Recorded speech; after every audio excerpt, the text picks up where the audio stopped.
Bentornati raga, qui Gonzo Gaming. Molte persone mi chiedono cosa fare una volta che è stato assemblato il chopper su Last Day on Earth Survival, visto che questo veicolo è uno dei primi obiettivi più importanti che dovremo completare.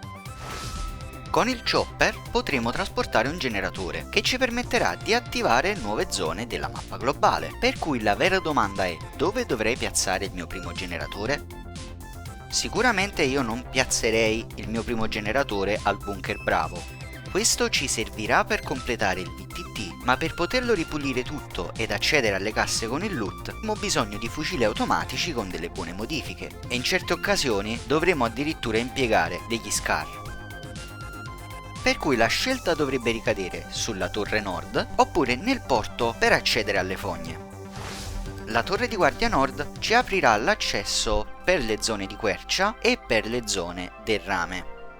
Nel primo caso sarà molto importante se vogliamo lavorare sulle mura di livello 3, che ci daranno una sicurezza in più durante i raid, anche se possiamo farli con la base completamente a mura livello 1, quindi dai un'occhiata ai link in descrizione per la guida ai raid, ma soprattutto ci permetterà di craftare e assemblare alcuni tavoli e modifiche molto importanti. Le zone del rame invece sono molto controverse perché i sopravvissuti si dividono sostanzialmente in due gruppi. Un gruppo crede che per l'investimento di energia e risorse richiesta per minare tutto il rame non è corrisposto in termini di profitto da un buon loot di rame che potremo poi trasformare in lingotti d'acciaio oppure utilizzare per il titanio ed altra roba.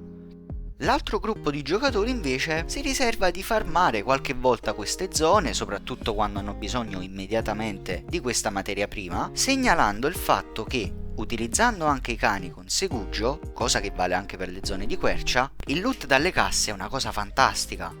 Ho trattato tutto questo nella guida relativa, anche insieme ad alcuni iscritti nei commenti, quindi ti consiglio di dare un'occhiata al video relativo, sempre nei link in descrizione. Per cui vale la pena piazzare il primo generatore qui? Per ora, cioè al momento in cui è stato fatto questo video, secondo me la risposta è sì. Sbloccare le zone di quercia e di rame, prima dell'avvento del porto e dei contenuti permanenti che l'hanno susseguito, era un passo naturale nella vita di ogni sopravvissuto. Ora però c'è anche un altro veicolo, oltre al VTT, cioè la barca.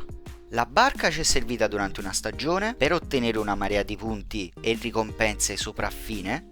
Ci dà accesso al farm di titanio, che servirà sicuramente ad un certo punto per il laboratorio, e dico ciò perché appunto tutto ciò che è connesso al porto e alla barca è ancora in fase di sviluppo e non sappiamo quando è che effettivamente varrà al 100% la pena farmare queste zone. Chi come me ha piazzato il proprio generatore e assemblato la barca, penso che lo faccia in ottica di prepararsi già a quello che poi ci sarà.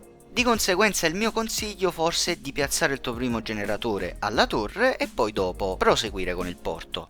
Lascia un commento qui sotto, soprattutto se sei un player veterano, in modo da poter creare anche un piccolo spazio per chi è più nuovo e sta cercando una risposta a questa domanda. Iscriviti e attiva le notifiche, così non ti perderai neanche un contenuto a tema Last Day on Earth e non. Qui con Zojas Gaming, buona caccia!